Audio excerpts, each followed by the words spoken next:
más necesario de conocer dentro de las emergencias pediátricas. La emergencia pediátrica viene a ser prácticamente un aspecto, quizás lo más importante, fuera del control del niño sano. Es quizás lo más importante en la parte pediátrica porque las emergencias son muy comunes, muy frecuentes en la parte pediátrica. Veamos qué podemos ver. Ustedes, si yo les muestro estas fotos, algunos de ustedes podrán adivinar qué cosa ha sido, pero estoy casi seguro que ninguno de ustedes ha visto una enfermedad como esta y que ha sido pues un flagelo de todo el país y de nuestro país también hasta los 80s o pueden entrar a los 90 todavía, que es una enfermedad febril con congestión ocular, erupción maculopapular morbilliforme en todo el cuerpo, aunque está un poco más intensa, y que característicamente antes que aparezca la erupción había unas enantema, una eritema bucal, y que esto es conocida como las manchas de Koplik, porque había unas manchitas así como estas alrededor o periféricamente a la salida del conducto externo de la glándula parótida. Era característico que uno si miraba esto en un chiquito febril con congestión ocular y tos, 2-3 días de enfermedad, fiebre alta, decaimiento, uno pensara en que puede tener un sarampión, ¿no? Y efectivamente esto venía después con una fase excavativa, era un evento característico que causó mucha atención en nuestro país y al cual hemos asistido también, ¿no? Esta enfermedad ustedes no la ven, y no la ven gracias a que ya se implementó la vacuna desde mucho tiempo atrás y que el programa de vacunación en nuestro país fue exitoso, por lo menos en eso. Por eso llama la atención que existan todavía corrientes. Esta es una publicación que puede ser repetida este año, el próximo año probablemente, en cuanto a los grupos antivacunas. Y uno de los riesgos que se tiene de este grupo antivacunas es que la consecuencia de ello es que aparezcan nuevamente enfermedades como esta, el sarampión, que de hecho ya reapareció, incluso en algunas áreas de Estados Unidos, vacunas tienen mucha fuerza. Comienzo esta unidad con una alocución a esto porque podemos tener enfermedades graves, severas y desconocidas, entre comillas, que son realmente reemergentes como esta enfermedad por falta de vacunación, ¿no? Entonces, el sarampión, por ejemplo, es un ejemplo de esto, y esto lo ha discutido no una médico, sino es una peruana, pero que es economista, y que tiene mucho que ver con la economía en salud. Es una experta, de hecho, su maestría en salud. Y desde el punto de vista del impacto que puede tener todo en la salud, los negativos aspectos en salud sobre el desarrollo económico de un país como el nuestro, ¿no? Bueno, este es un ejemplo más o menos que puede ser muy global. Si yo veo un caso como este, que es una ex prematura, que tiene un proceso respiratorio, que hay tos, que incluso es exigente que las va a vomitar, que le escucho sibilancias, hay mala ingesta de líquidos, hay polipnia, hay dificultad respiratoria, hay fiebre. Acá ustedes pueden ver la taquicardia que existe, la polipnia que existe y que satura bajo en aire ambiente, ¿no? O sea, sí está con hipoxemia y sigue febril. Sigue con tirajes, llenado capilar está al margen, al límite. Y bueno, le hacen lo que es sintomático, ¿no? Lo nebulizo con salbutamol para intentar abrir el bronquio y le aplico oxígeno, que obviamente está con 87%, ¿no? Y entonces uno se puede hacer estas preguntas para este caso como para cualquier otro caso de emergencia de un niño que requiere una atención de emergencia, para cualquiera, ¿no? ¿En qué estado está fisiológicamente hablando? ¿Cuál es su diagnóstico? Y siempre en emergencia intentamos hacer esta combinación. ¿Cuál es el diagnóstico más probable, pero también el peor de los más probables?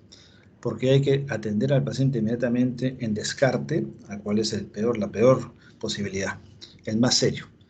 Y descartado eso, o yéndose a descartar eso, comienza uno a manejar al paciente. Pero hay que considerarlo siempre. El peor error es no considerar el diagnóstico más grave en un niño cuando llega a emergencia. Y la otra es también,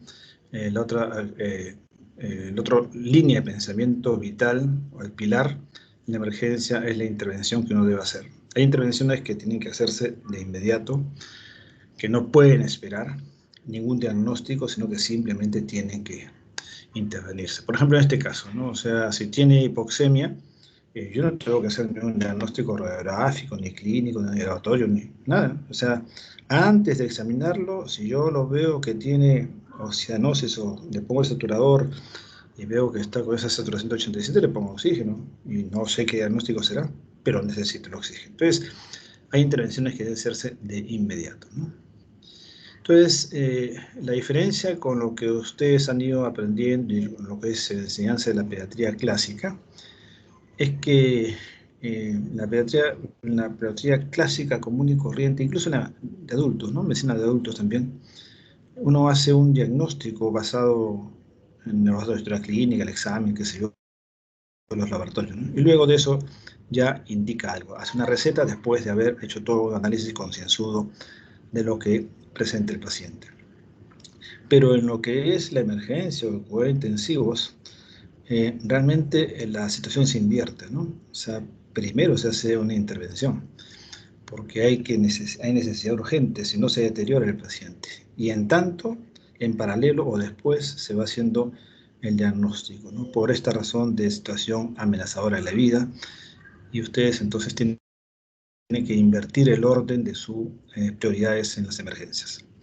Y esto va a depender, no va a depender del sitio donde esté, claro. Lo que ustedes hagan va a depender de donde estén, porque una cosa es que ustedes tienen una emergencia, por ejemplo, en un cuidado intensivo donde, o en un consultorio donde tienen todas las facilidades, la paz y la tranquilidad, y otra cosa que se encuentra en una situación como esta, que es caótica, que no tienen ningún instrumento a la mano y menos personal que los pueda ayudar, a menos que sea de una suerte o un milagro inesperado, y entonces hay alguien que los puede ayudar para atender a los pacientes en una situación como esta, ¿no? De la cual me he encontrado unas 2 o 3 veces en mi vida, ¿no? Estando ahí, tratando de ayudar en las situaciones más caóticas que se puedan imaginar. Entonces, esto también es bastante frecuente acá y afuera. Depende de dónde estemos. Y lo que nosotros deseamos es que cuando llegue el paciente a la emergencia o los cuidados intensivos, llegue para ser atendido una vez estabilizado y no llegue en estas condiciones en que tenga que ser reanimado ya por un paro cardiorrespiratorio, que es el evento final, ¿no? Así que nosotros basamos nuestras acciones en la emergencia sobre estas 4 pilares. Ya una vez que hemos intervenido inicialmente con lo que es urgente, oxígeno por ejemplo, o intubación si fuera necesario, examinamos siempre de zonas preferenciales, y aquí hay que recordar que es un examen eminentemente clínico, excepto la saturación de oxígeno, que ahora está UIQ.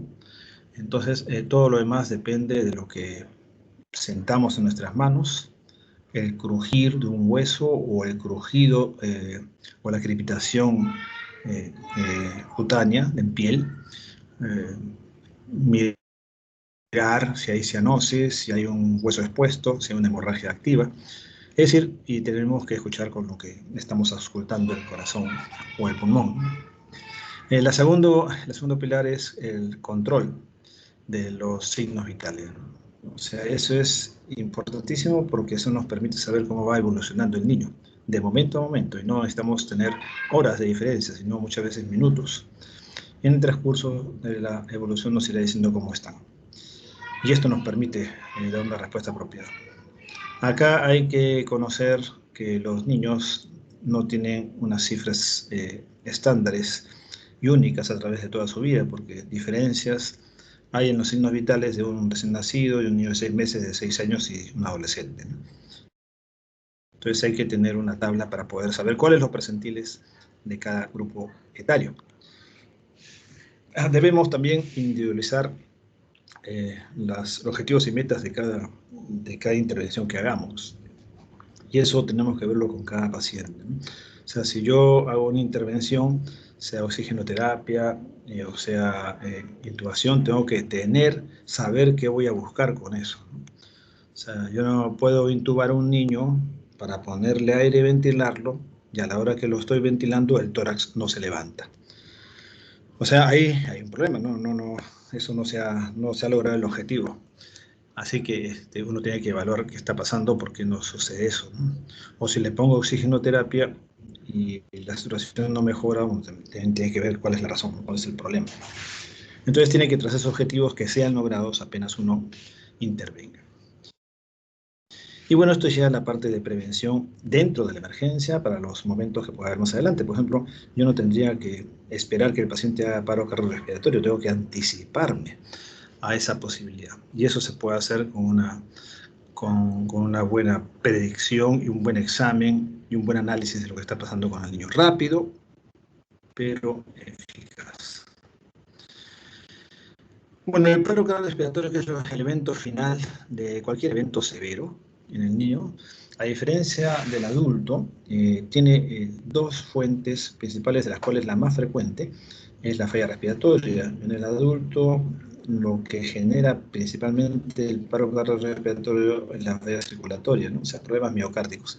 Mientras que en los niños el principal problema que origina los paros cardiorrespiratorios son las fallas respiratorias. Una hipoxia prolongada que condiciona hipoxia miocárdica y conduce al paro. Por supuesto, también una falla circulatoria lo va a producir, pero esto es de lejos muchísimo más frecuente. Ustedes pueden ver los diferentes diagnósticos que puede haber como causas de esta falla respiratoria, ¿no?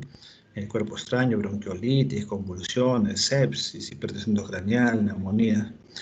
Y desde la falla respiratoria, de las fallas circulatorias, perdón, que conducen al paro cardiorrespiratorio, también están conocidas diarreas, deshidrataciones. La misma sepsis que, aparte de producir algún tipo de depresión respiratoria, también puede producir también una edema pulmonar, ¿no? Por mala distribución de líquidos. Bueno, la falla cardíaca es bien conocida por ustedes desde el adulto, ¿no? Son diferentes causas, son múltiples causas, pero ustedes deben pensar siempre que el niño que ingresa o que ustedes lo presencien en un paro cardíaco, lo más probable, a menos que conozcan una patología cardíaca previa a una insuficiencia cardíaca o una cardiopatía congénita, lo más frecuente es que tengan un problema respiratorio de lo más común, que es la neumonía, por ejemplo, ¿no? Eso es lo más común, lo más frecuente. Eh, Puede haber alguna respuesta. Siempre no hay una línea muy clara que separa afirmaciones como esta, ¿no? Yo la pongo para resaltar un hecho, no para dar un dogma. Ustedes ahí pueden ver que, digamos que los niños sí tienen una reserva frente a la fuerza respiratoria muscular del adulto mucho menor. O sea, frente a la misma demanda de trabajo muscular respiratorio, por ejemplo, los niños aguantan mucho menos, o sea, se agotan más rápido, a diferencia del adulto, ¿no? Así que por eso es que en el niño se enfatiza mucho más el diagnóstico y manejo temprano de todos estos problemas que estamos viendo como causa de paro cardíaco. Y lo que decíamos, prevenir, anticipar el paro cardíaco, saber que esto puede ir al paro cardiorrespiratorio y no esperarlo. Por ejemplo, un niño de 10 o 12 meses que está sumamente apático, que está hasta con diarreas y vómitos, un poco de fiebre, y uno lo examina y ni siquiera se mueve, con la justa reacciona o llora, tiene un llanto muy débil, ese paciente está a punto de hacer un paro cardiorrespiratorio, está chocado y está a punto de hacer un paro. Entonces, hay que intervenir rápidamente para poder revertir ese dato. Decíamos que en el adulto nosotros podemos tener estas cifras que las recordamos con mucha frecuencia, ¿no? La presión arterial, la frecuencia cardíaca, respiratoria, 180, y lo tenemos prácticamente en el transcurso de toda la vida, casi desde la adolescencia hasta casi que morimos. Así que son variables muy fáciles de recordar, pues son iguales para todos y nos sirven para hacer intervenciones y diagnósticos en la emergencia o en cualquier otra situación, ¿no? En los niños, obviamente, no tenemos ese problema. Ve ustedes que tanto el peso, como la frecuencia respiratoria, como la frecuencia cardíaca y la presión arterial, pues van variando notablemente desde el nacimiento hasta que son adolescentes, ¿no? Entonces, ustedes acá, claro, una frecuencia cardíaca, digamos, de 150 para un niño de 3 meses está dentro de los percentiles de 5,95, o sea, puede ser perfectamente normal. puede ser perfectamente normal. Pero una frecuencia de 150 para un niño de 6 años ya no es normal. Entonces ahí hay un dato muy distinto respecto a los adultos, así que mi consejo siempre es tengan una tabla similar a esta, cualquiera que sea, que les dé unas orientaciones sobre cuál es la frecuencia cardíaca dentro de la normalidad, por decir un rango, para que no estén ahí perdidos y no digan, como muchas veces sucede inicialmente en los alumnos, que parece que tienen taquicardia y no es taquicardia realmente de acuerdo a la edad, o al revés, ¿no? Entonces, por eso es que se han generado estos scores, estas puntuaciones, que son scores de alerta tempranos en pediatría. Estos scores o puntuaciones de alerta temprana en pediatría tienen un solo objetivo, ¿no? No es memorizarlo tampoco, porque lo pueden tener a la mano, pero casi todos hablan de lo mismo, de 3 áreas o 4 áreas como máximo, donde hablan de la conducta del paciente, que lo que están haciendo es ver en la parte neurológica, el aspecto cardiovascular y el aspecto respiratorio. Tenemos una puntuación de 0, que es prácticamente normal, hasta el puntaje de 3, que es el máximo, o sea, el más alterado. Entonces, por ejemplo, en este caso que tiene 3 ítems, 3 puntos, son 9 puntos como máximo, ¿no? Ese sería el más severo de todos, tengo 3 en cada lado. Entonces uno puede permitirse, lo más importante de estos scores es que uno puede hacer una evolución del paciente. Entonces, ¿por qué? Independientemente del examinador, ¿no? Porque uno de los problemas que tenemos en las emergencias es que cambian de turno. Nadie está en emergencia viviendo las 24 horas. No es una visita que uno pase, como en los pisos, y el día siguiente pasa la misma visita y va viendo al paciente. No. En la emergencia hay un sujeto que lo puede dar el turno de la mañana, otro del turno de la tarde, otro del turno de la noche. Y va cambiando. En el transcurso de 3 días pueden haberlo visto más de 3 o 4 médicos. Y entonces, ¿cómo tenemos la valoración de acuerdo a estas puntuaciones? Nos permite tener una cierta uniformidad. Entonces, si este chiquito tuvo un puntaje de 5 a las 10 de la mañana y a las 8 de la noche tiene un puntaje de 8, obviamente tengo que hacer una intervención o una búsqueda de por qué, ¿no? Y así es donde nos podemos orientar. Y esta es la razón de las puntuaciones. Estos ya están bastante diseminados en la web, así que pueden encontrar cualquiera de ellos, ¿no? Esto es score temprano de alerta. Acá, quizás vale la pena que les muestre un par de videos. No he llenado capilar, que se lo van a ver en práctica mejor, pero sí les puedo intentar mostrar acá, que es la respiración agónica. Ustedes tendrían que realmente identificarla, ¿no? La identificación de la respiración agonal, llamado gasping, es algo que ustedes deben hacer de inmediato, porque así permite lo que es la identificación de un casi paro. Y sí necesitamos entrar ahí para que ustedes lo revisen. Voy a cambiar un momento.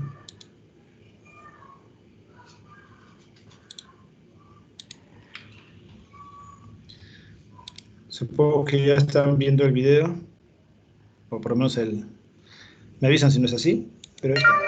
Gasping or agonal breathing is not true breathing. Do not confuse it with normal breathing. The victim is in cardiac arrest. There may be seizures.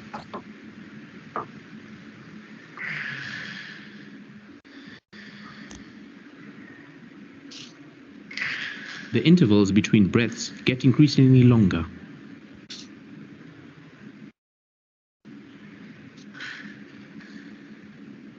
Start CPR immediately as if the person was not breathing.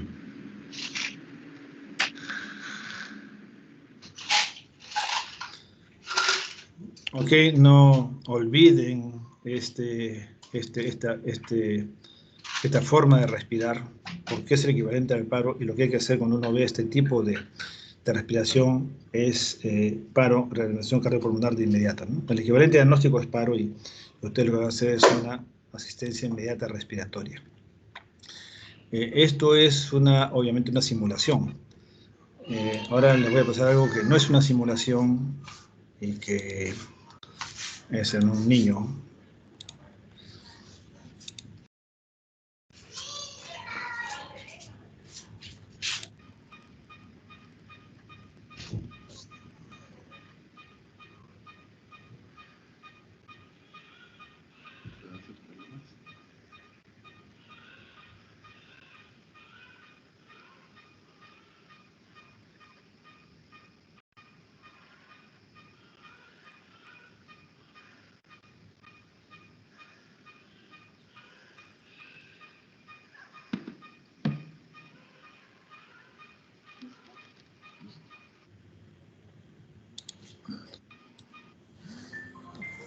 Bueno, ya han visto este también. Como ustedes pueden observar, en realidad esta respiración del niño particularmente, de este niñito, es una respiración agónica. Yo le trabajo como respiración agónica. El gasping es lo que hacen los neonatos, como este chiquito que ustedes acaban de ver, ya como tratando de buscar el aire que no encuentran, ¿no? Ese movimiento que hace el adulto que está simulando, pero el niño que no está simulando, es estirar un poco la cabeza, tratando de estirar, hacer un poquito de hiperextensión, tratando de evitar ese pequeño obstrucción flujo de aire. Y eso les va a ayudar a respirar porque ya se está agotando, ¿no? El video del niño, como comenté con un grupo de práctica, me parece hasta cuestionable desde el punto de vista ético, porque creo que debió haberse intervenido con soporte a presión positiva en ese niño antes de filmarlo, ¿no? Y no solamente colocarle oxígeno como hicieron ahí al final. Bueno, en el hospital del niño hicimos un trabajo hace unos años en el cual buscamos varios factores ahí de riesgo para ver cómo un niño pudiera detectarse que iba a ir mal. O sea, de lo que mencionamos hace un momento, eso es alerta temprana en la emergencia. Podíamos tratar de identificar en nuestra población, y ahí la ventaja de hacerlo acá en nuestra institución, cómo podía preverse y probablemente y eventualmente prevenirse, ¿no? Entonces, tomamos una serie de elementos de juicio, como ustedes pueden ver acá, la edad, por grupo etario, si vivían fuera de Lima, sexo, si había sido admitido antes a la UCI, qué sé yo.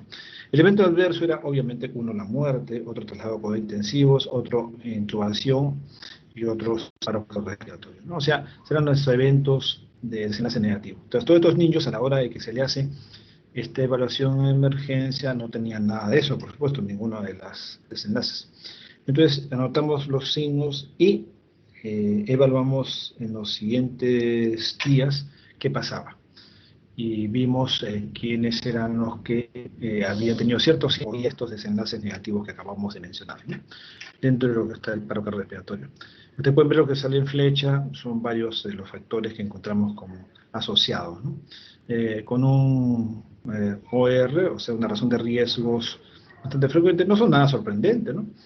O sea, primero los más pequeños son los que más frecuentemente se descompensan, sí, también se conocen. Que viva fuera de Lima tampoco es muy sorprendente porque demora en venir y entonces viene más deteriorado, ¿no? La taquicardia, conocidísimo dato de descompensación en niños, taquimia igualmente.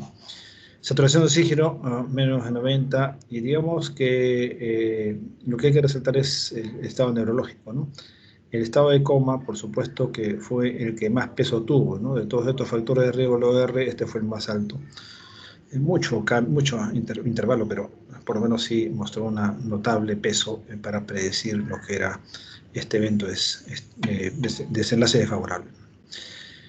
En fin, ustedes lo que tienen que buscar en un niño, independientemente del diagnóstico, independientemente de los signos que tenga, independientemente porque venga, si viene por una intoxicación, si viene por un accidente, si viene por un problema respiratorio, qué sé yo, por lo que venga, ustedes vean estas 5 áreas, ¿no? Vean la piel, examinen bien la piel, el color, si hay deshidratación o no, porque con frecuencia vienen con problemas de alteraciones de hidratación. Algunas veces vienen con signos de edema, pero la mayoría todavía viene con deshidratación.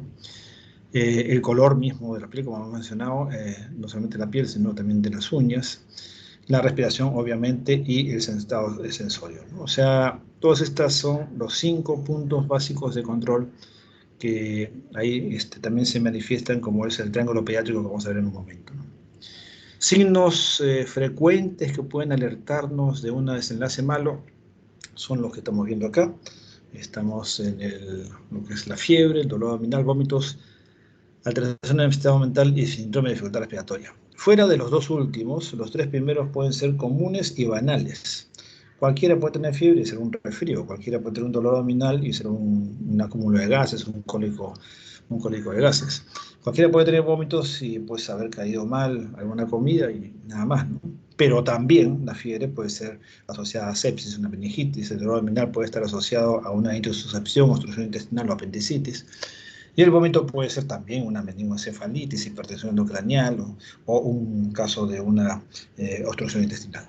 Entonces, los tres primeros, si bien pueden ser signos muy comunes, no hay que dejarse engañar también. Evaluar a aquel que llega en emergencia, si ese que tiene fiebre, dolor abdominal o vómitos, o los tres juntos, tiene realmente una enfermedad banal o no. Y por eso es que hay que examinar apropiadamente a los niños. Los últimos dos, si ustedes encuentran alguien que viene por alguna de estas dos estados, tiene que ser hospitalizado sí o sí. Ustedes no pueden volver a su casa, así lo encuentren normal a un niño, no pueden regresar a su casa por ninguna de estas razones. En los grupos de práctica yo les he comentado, les he compartido un caso clínico de un niño que tenía, me parece que unos mes y medio de edad, en el cual estaba presentando hizo un periodo de apnea. Entonces el padre le dio respiración una sola vez, ¿no? Lo hizo. Y por esa, como le dio respiración y se asustó, lo llevó a la emergencia. Ahora que lo examina en la emergencia, todo parece que está muy bien, ¿no? O sea, no le ven nada, está perfecto. Claro, la tentación de regresar a casa a un niño de esa edad, no encontrando nada, puede ser alta, pero el solo hecho de que el padre me haya dicho que ha tenido que dar respiración boca a boca, obliga a una observación, en este caso por problemas de dificultad respiratoria, ¿no? Porque el apnea es una dificultad respiratoria, porque tiene dificultad para respirar. Así que vean ustedes estos signos que también son comunes, ¿no? Esto es lo que les decía el triángulo pediátrico, las tres áreas en las cuales descansamos para hacer una evaluación rápida, inmediata del paciente. Por un lado está el aspecto que tiene el niño, si se consuela o no se consuela. Siempre es importante saber si consuela con los padres o no, sobre todo con la madre. El lactante de menos de 1 año o 2 años se acurruca en los brazos de la madre y se siente seguro y se consuela con ella, ¿no? Cuando no se consuela con la madre, hay que estar alerta, ¿no? Se está de sensorio también, cómo está su comunicación, etcétera, etcétera. Ese nos habla de estado neurológico. La parte respiratoria también la vemos acá, con toda la dificultad respiratoria, por supuesto si es de apnea, si hay estridor, o si hay este gasping que hemos hablado. En la piel puede ser muy informativa, ¿no? Los tres signos que más buscamos son palidez, cianosis y moteado.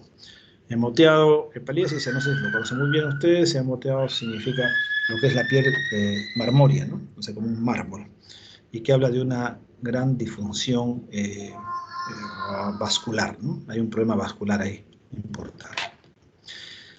Entonces, en general, podemos hablar de las tres áreas que tienen que evaluarse en la emergencia. Las tres áreas respiratorias, las áreas circulatorias, las áreas neurológicas, a nivel central sobre todo. Claro, ¿qué es lo que vamos a ver? Algunos aspectos que tienen que ver con esto que pudieran llevar al fracaso, la insuficiencia respiratoria, circulatoria o neurológica, ¿no? De eso se trata. Ustedes van a aprender en la clase de reanimación pulmonar el ABC, que ya lo conocen, el DE también, que ha de considerarse. El ABC, ya saben, A de vía aérea, B de respiración y C de circulación. Esto para hacer lo que es la secuencia del abecedario, porque no es fácil, ¿no? Aunque ustedes van a aprender ahora que en cuanto a la intervención, el abecedario ha sido cambiado, pasa la B antes que la A. O sea, perdón, la C antes que la A. Entonces ya no es ABC, sino CAB, ¿no? Entonces, ahí van a ver ustedes un cambio, se les explicará en la clase esta de RCP, de reanimación cardiopulmonar. Discapacidad, que habla de lo que es la parte neurológica, y exposición, que puede ser visto como de dos puntos de vista. Uno, tiene que desnudarse al niño inicialmente para poder ver si hay lesiones que uno no puede apreciar con la ropa puesta. Es decir, no se imagina usted la cantidad de veces que los pediatras hemos estado expuestos a esto, ¿no? O sea, por no exponer al niño su piel o las partes que no pueden verse con la ropa, por la ropa uno puede hacer el diagnóstico. Y la diferencia entre el diagnóstico y la falta de diagnóstico. Entonces siempre pueden ponerlo. Y la otra, que no sucede mucho acá, por lo menos en la costa peruana, que es por el extremo de temperatura que puede haber, ¿no? En lugares donde hay mucha nieve, donde las temperaturas pueden ser menos 20, menos 25 grados por debajo de cero, o muy extremas, como 40 grados, 35, 40 grados ¿no? En el ambiente. Sí, pues el niño va a estar expuesto a todas estas condiciones. Son los dos aspectos como en la exposición puede verse, ¿no? Exponerlo para ver las lesiones que tiene y también exponer la exposición a ambientes térmicos muy serios. Lo que vamos a hacer en los minutos que nos quedan de esta primera parte es intentar ver algunas de las recomendaciones que hace la Organización Mundial de la Salud respecto a las emergencias pediátricas. Aspectos generales, por supuesto, ¿no? Pero son útiles, son interesantes y son prácticos. Y sí, la OMS ha trabajado más o menos bien ahí. Digamos que los signos de emergencia, ellos califican los signos de emergencia, del inglés es ETAT. O sea, si ustedes ven ETAT por ahí, significa signos de emergencia, triaje y evaluación. Bueno, una traducción personal, pero de eso se trata. De triaje, emergencia y evaluación pediátrica. ¿Cuáles son los signos que ellos consideran? Están acá descritos uno por uno. Cuando la respiración está ausente de obstrucción, cuando hay una dificultad respiratoria severa, una cianosis central. Fácil. Los signos de shock. La definición de shock por la OMS no es necesariamente la misma que tenemos a nivel clínico o a nivel de cuidados intensivos o de emergencia. Ellos hablan de una eminente descripción clínica. Acá no hay laboratorio, que siquiera tomar. No, ustedes acá hablamos de extremidades frías, llenado capilar mayor de 3 segundos y un pulso rápido y débil. Tiene que estar las tres condiciones, ¿no? Como convulsiones sensoriosas, otro signo de emergencia también, convulsiones sin duda, y bueno, cuando las diarreas por sí solas no son un signo de emergencia, pero cuando va asociado a deshidratación severa, y alguno de estos signos, cualquiera de estos signos, compromiso del sensorio, del ojo ocular, hundimiento del globo ocular, ya no estamos, o un llenado capilar demasiado lento, ¿no? Estas son las condiciones en las cuales ustedes pueden hablar de signo de emergencia. Este es el enostalmos, bueno, este es un dibujo, pero sí, creo que ustedes ya no ven como antes era muy común verlo en la década del 70 y el 80, cuando venían por diarrea fundamentalmente, una vez que hubo esta introducción de las sales de rehidratación oral, esto ya prácticamente desapareció, ¿no? Ha sido una espectacular, ha sido el cambio con las sales de rehidratación oral, primero en los países de África, de Egipto y luego por acá. Bien, ¿qué es lo que debemos conocer? Nosotros siempre saber que la entrega de oxígeno en un paciente, porque estos signos de emergencia están basados en tratar de mantener la entrega de oxígeno tisular. La entrega de oxígeno tisular depende de dos grandes elementos, ¿no? Uno es el contenido arterial de oxígeno y otro es el gasto cardíaco. Está en inglés, ¿no? El contenido arterial de oxígeno es bien decir lo que tiene en la sangre, o sea, cuánto oxígeno tiene, hemoglobina, saturación, presión parcial de oxígeno. Y el gasto cardíaco viene a ser la multiplicación de la frecuencia cardíaca por el volumen de expulsión. O sea, eso no da el gasto cardíaco que siempre es por minuto, ¿no? Porque 60 por minuto y se bota 100, bueno, pues ya sale el resultado que es el gasto cardíaco. Entonces, la entrega de oxígeno a los tejidos depende, claro, del gasto cardíaco, de la cantidad de lo que uno va a administrar en la sangre, pero también depende de la calidad de la sangre esa, porque puedo tener una muy buena cantidad y una muy mala calidad, sea porque la hemoglobina está muy baja, o sea porque el nivel oxigenatorio está muy deteriorado. Entonces, cuando uno habla de mantener la entrega tisular de oxígeno, debe mantener ambas cosas, no una sola, sino ambas cosas a un nivel mínimo aceptable para lograr un mínimo aceptable de entrega de oxígeno tisular, ¿no? Vamos a ver en lo primero, en lo que es dificultad respiratoria y hipoxemia, qué recomienda en cuanto a oxigenoterapia la OMS, qué es lo que a ustedes les va a ser útil en el aspecto de manejo, en donde vayan.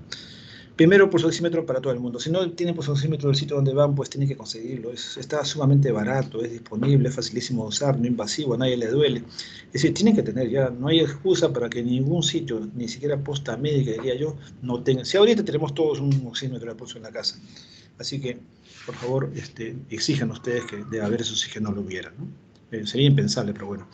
Entonces, para todo niño con signo de emergencia siempre debe colocarse un producto oxímetro. Y si, digamos, si solamente hay dificultad respiratoria y no hay nada más, o sea, no hay choque, no hay no hay otra condición que solamente la dificultad respiratoria, el oxígeno se aplica adicionalmente solo si la saturación de oxígeno está por debajo del 90%. Sin embargo, si es que el paciente tiene dificultad respiratoria, pero adicionalmente tiene otro signo de emergencia, recuerden ustedes estos signos de emergencia, ¿no? Todos estos, acá cianosis, dificultad respiratoria, bueno, la obstrucción, convulsiones, coma, todos estos signos de deshidratación severa, ahí sí ya vamos a agregar lo que es el oxígeno, pero cuando la saturación de oxígeno es 90, cuando es un umbral más bajo para iniciar el oxígeno, ¿no? Acá yo lo puedo dejar que vaya hasta 90, acá se recomienda administrarlo a partir de 94% para abajo. El otro aspecto respecto a lo que es la oxigenoterapia es que ya no debe seguirse administrando cuando ya no hay ningún signo de emergencia y su saturación se puede mantener por lo menos el 90% en aire ambiente solo. Así que no porque tiene 90-91% el paciente tiene que darle oxigenoterapia. Esto es lo que menciona la OMS. También en la oxigenoterapia, por eso decía, se puede dar acá este tipo de aporte para cuando ya tienen varias otras condiciones de emergencia, no solamente de dificultad respiratoria. Y estos son los litrajes que ustedes pueden aplicar. Ustedes pueden ver acá lo que es la forma de aplicación más común, viene a ser la cánula nasal en adultos y en niños, ¿no? Y cuando es por cánula nasal, ustedes van a usar estas cifras, ¿no? De medio litro por minuto, de 1 a 2, hasta 4 como máximo se usa en niños mayores, e incluso en adultos no se usa más de 5 o 6 litros por minuto, ¿no? La cánula nasal. Normalmente la cánula nasal no se humidifica, ¿no? Ni tampoco se calienta, es un aire frío. Por eso es que se limita esa cantidad de flujo, no más de 4 litros por minuto, porque ya fastidia y hiere la mucosa nasal. Cuando ya el paciente requiere más de 4 litros por minuto por cánula nasal, entonces ya se recomienda usar lo que se llama las cánulas nasales de alto flujo, que no son estas. La cánula nasal de alto flujo, que son unas cánulas especiales, son así parecidas, pero son especiales, son diferentes. Son más... tienen un diámetro interno mayor que permite mayor flujo y menor lesión de la mucosa nasal. Y se puede calentar, y se debe calentar y se debe humidificar. Entonces, ahí sí podemos darle a niños tan pequeños como hasta 10-15 litros por minuto y adultos se va hasta 60 litros por minuto. La otra forma de darles a través de las máscaras, que pueden ser con o sin reservorio y con y sin sistema de Venturi, que no sé si alguno de ustedes ha escuchado una vez, ¿no? Esta es la cánula que estaba mencionando.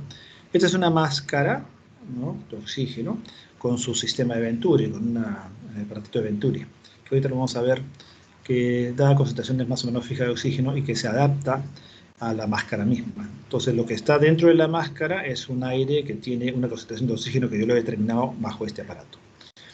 A veces usamos estas máscaras con estas bolsas, que son las llamadas máscaras con reservorio. La ventaja es que con estas máscaras, digamos, yo les quito el aparato de Venturi, las máscaras me pueden dar alrededor de 40, quizás 50% de fracción expirada de oxígeno.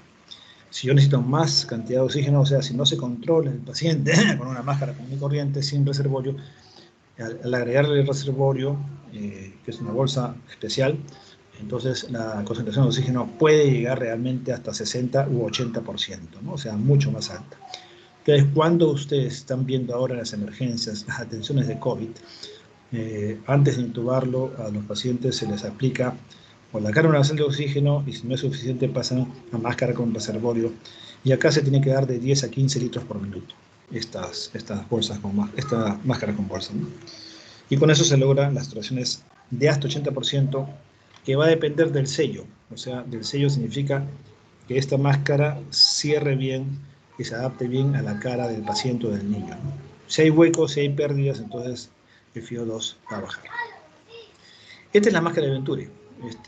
Es una máscara, bueno, la máscara de Venturi es una máscara, pero que se le agrega el sistema, el aparatito de Venturi, ¿no? Es una cosa como esa que ustedes pueden ver acá.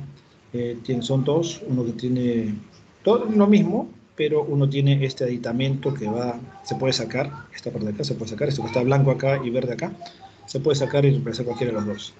Entonces, dependiendo de la concentración de oxígeno que uno quiera, por el blanco es mayor cantidad de oxígeno, entonces lo cambia, lo que quiera, ¿no? Por acá entra el oxígeno, por este lado se adapta a la cánula, al tubo que va a la fuente de oxígeno y acá se le mete el oxígeno. Entonces uno va girando, esto se gira en sentido de las agujas de reloj o al contrario de las agujas de reloj, se va girando, ¿no? Esto es lo que se gira. Y al girar, lo que estamos haciendo es cerrando o abriendo esta ventana que va al aire ambiente. Entonces cada vez que el paciente respira, porque tiene respiración espontánea, va a respirar, si esto está muy abierto, va a respirar más del medio ambiente. Si está muy cerrado, va a respirar menos del medio ambiente y más del oxígeno.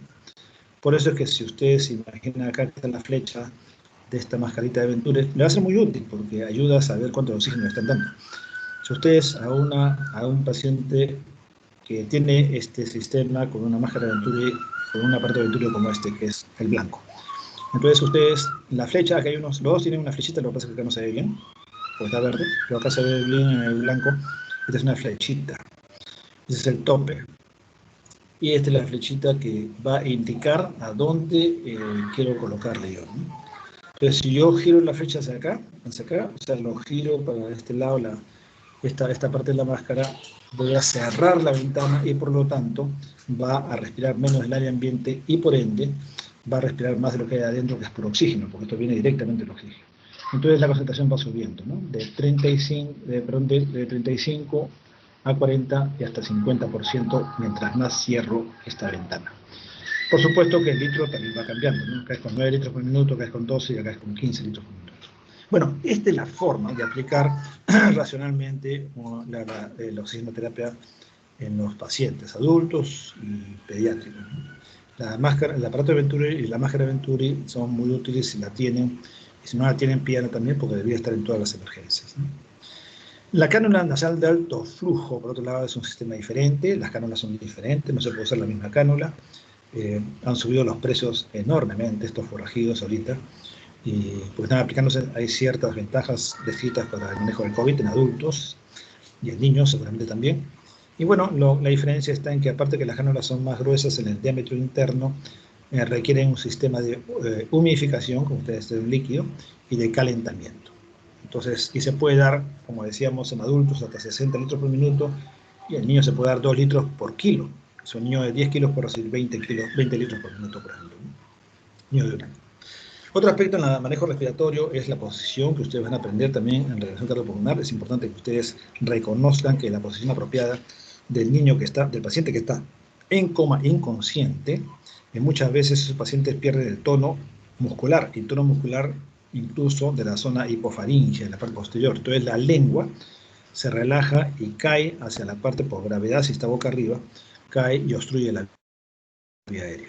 Entonces hay niños o adultos que están inconscientes, están boca arriba, están en esta posición y no pasa el aire y están obstruidos. Hay que hacer simplemente esto, ¿no? La maniobra del levantamiento del mentón, una extensión normal de la cabeza, no hiperextensión, es una extensión normal, y con eso y sosteniendo la barbilla, permite que la lengua retome a su posición y deje libre y pueda respirar si es que tiene respiración espontánea la persona. Es un niño, por ejemplo, que con frecuencia casi no tienen cuello, ¿no? Ustedes pueden ver la diferencia en el cuello de los adultos, es notable, cada uno de nosotros puede verlo, pero los niños, ustedes un lactante y no tienen cuello.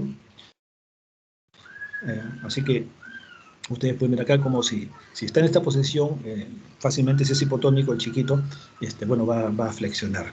Y eso va a obstruir la vía aérea porque sucede lo que está pasando acá, ¿no? Se flexiona en la cabeza y eso hace que se obstruya la vía aérea superior. Entonces lo que hay que hacer es colocar una mantita por debajo de los hombros en una extensión normal. En el adulto a veces se usa la hiperextensión, eso hay que negociarlo, depende de cada sujeto, ¿no? Pero en el niño no se recomienda la hiperextensión por su anatomía. Así que es preferible usar la extensión normal, que es esta. Entonces, eso se logra con un paño debajo de los hombros, dejando la cabeza libre sobre la cama y ya está, ¿no? Esta es la posición y no esta. Y en el niño lactante tampoco esta, que es demasiado hiperextendido para su condición, ¿no? Bueno, y la cánula orofaringe es otro aspecto que ustedes deben manejar también. Se aplica solamente en pacientes con coma, inconscientes. Nunca se aplica o se intenta aplicar a un paciente consciente porque si no lo va a escupir, lo va a botar, ¿no? Pero el que está inconsciente sí no va a protestar. Y protege la vía aérea. Y se trata de colocar la cánula en una posición que permita levantar la lengua, ¿no? La base posterior de la lengua, como hemos dicho, que sí se obstruye. Esta es la posición correcta. Y para encontrar la posición correcta que sostenga acá a la lengua, tiene que ser de un tamaño apropiado. Y tamaño apropiado porque si es muy larga va a irritar la epiglotis y si es muy corta no va a funcionar apropiadamente. Entonces este es el nivel correcto. Como saben, pongan ustedes las cánulas acá, al borde de la nariz, del puente de la nariz, en un borde. Estas son cánulas orofaringeas, se llaman, y esta es una forma de S, media S. Y la punta debe llegar a la articulación temporomandibular. Entonces, con eso, ya saben que esa es la cánula de tamaño correcto para el tamaño del niño. Independientemente de la edad de todo, ese es lo que sirve para ese niño, el apropiado. A veces van a tener que usar la máscara con bolsa con máscara, que también lo van a aprender sucesivamente con la clase de RCP.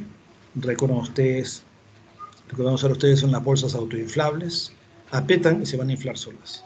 No tienen que ser como la bolsa de anestesia. Entonces aprietan y solito se vuelven a llenar de aire, ¿no? Tiene este sistema que va hacia la máscara, que va hacia el paciente. Este es un sistema de válvulas y el oxígeno le llega a esta máscara desde una fuente de oxígeno. Que vamos a recordar ustedes esto también, tengo que insistirlo porque es importante que se lo lleven bien claro. La maniobra de la C, la C está con estos dos dedos y la E está con estos tres dedos, más o menos, ¿no? Una figura de una C y una figura de una E. Pero cada uno tiene su función. Esto es para apretar y que el sello de la máscara no haga que se pierda aire entre la piel y la máscara. Y los dedos, estos, los tres, la E, es para sostener el maxilar inferior y no se caiga y no obstruyamos la vía aérea como acabamos de ver. Entonces, cuando uno da ventilación a presión positiva con bolsa y máscara, usualmente aprieta hacia abajo y tiende a apretar la lengua, la base posterior de la lengua, hacia la vía aérea superior y obstruye. Entonces, por eso es que estos tres dedos, la maniobra de la E, impide eso y permite mantener la permeabilidad de la vía aérea. Y esto para el sello, básicamente. La maniobra de la C y la E es para este asunto. El segundo aspecto que vamos a ver es sobre los deshidratación y choque en estos niños. Ven ustedes otra vez el oftalmos. Los signos de shock, como hemos mencionado, para la OMS, y vamos a repetirlo y vamos a respetarlo, es los tres juntos. Tener fría, llenado capilar, de 3 segundos y pulso débil y rápido. Los tres juntos, no uno ni dos, ¿no? Entonces recordemos, esos son los tres criterios para hablar de shock. Entonces, si uno tiene uno o dos signos, no se debe aplicar bolo. ¿Qué quiere decir? Que si yo tengo un llenado capilar muy lento y tengo extremidades frías en un paciente que está deshidratado, pero los pulsos no se sienten tan débiles, o no percibe una taquicardia, no se debe aplicar bolos así esté deshidratado y según ustedes piensen que está chocado o no.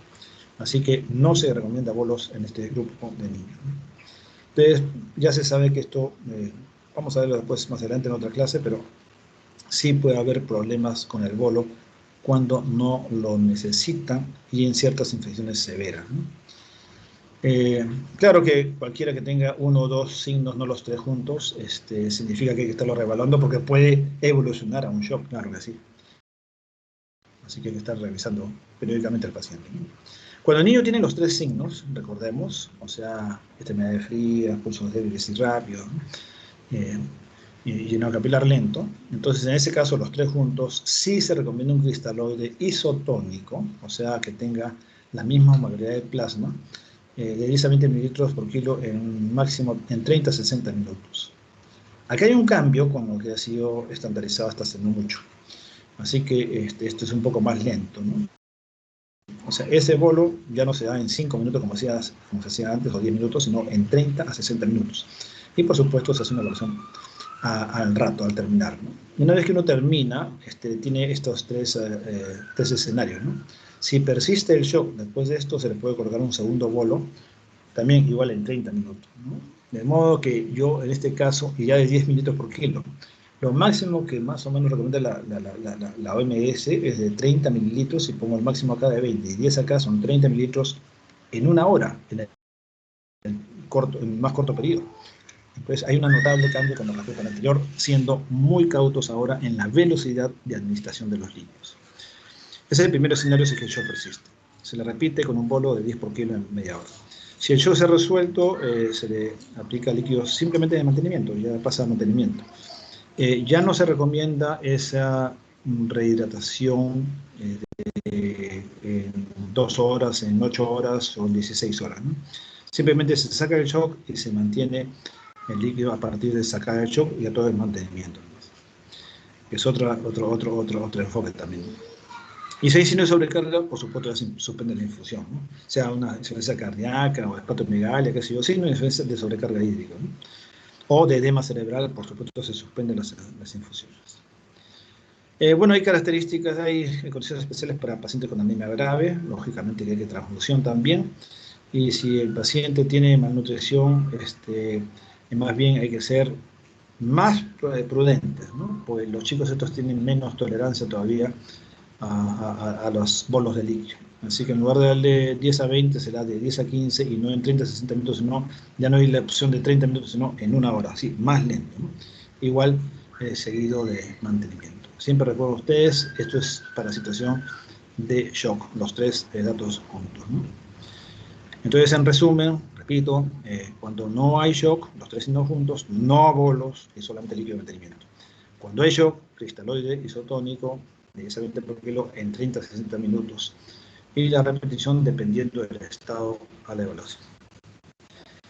Y la última parte es ver las convulsiones y el estado atleto, la parte neurológica, que también van ustedes a tener una reunión sobre esto, solamente rápida. Para hablar de epiléptico nos olvidamos de la definición de 30 minutos. Porque una cosa, claro, la definición teórica es de 30, sigue siendo de 30 minutos, no se cambiaba, ¿no? de convulsiones. Pero que cuando uno está en la emergencia, se imaginan ustedes, oye, ¿lo trato como estado epiléptico o no?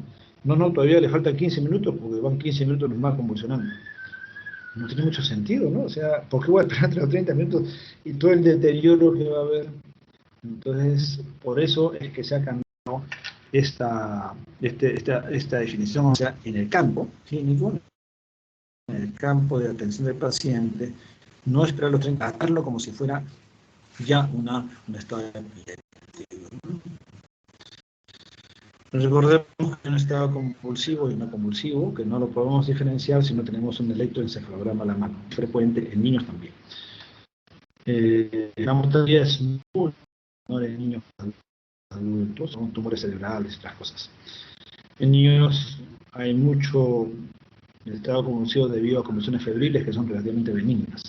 Impresionante. Y lo que queremos con el tratamiento general es rápido cese de la actividad convulsiva, pero no solamente química, sino también eléctrica, porque causa casi tanto daño neuronal, igual la convulsión solamente eléctrica, o sea, el estado epiléptico no convulsivo, como aquella que es clínica también. Así que si ustedes tienen la posibilidad de electroencefalograma, siempre háganlo y asegúrense que no solamente paró de moverse el niño, moverse en el sentido de convulsión, sino también paró de la actividad eléctrica del paciente, ¿no? Las convulsiones febriles, ustedes lo deben ver con el doctor Aburto también, es frecuente, 2 a 6% de la población. Me imagino ustedes, es frecuente. Probablemente algunos de ustedes tienen un familiar o un conocido por ahí, ¿no? Y si no, le falta tiempo nomás para ver que alguien tenga por ahí. Pero lo bueno es que son convulsiones muy benignas desde el punto de vista de pronóstico, ¿no? O sea, tienen una capacidad intelectual normal y no deja secuelas, siempre y cuando sean las simples. Las complejas son un poco más difíciles, es decir, cuando duran mucho, ya más de 15 minutos y recurren. O es focalizada, eso ya tiene también una connotación diferente. Pero las simples, que duran menos de 15 minutos, no recurren y son generalizadas, tienen muy buen pronóstico. Y son familiares usualmente. Una de otras causas también, por supuesto, traumatismo, metabólicas e infecciosas, ¿no?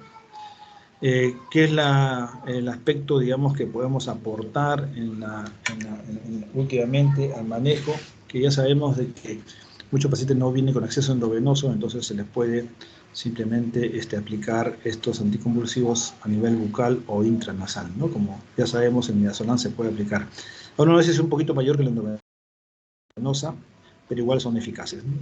Diazepam rectal no tenemos en el país, así que no vamos a hablar, pero sí se puede aplicar midazolam intramuscular. O sea, podemos aplicar bucal, intranasal o intramuscular si es que no hay capacidad de vena. Acá está, se aplica a través de una jeringa, como ustedes pueden ver, pequeña, y se coloca a la fosa nasal, o sea, a la mucosa bucal.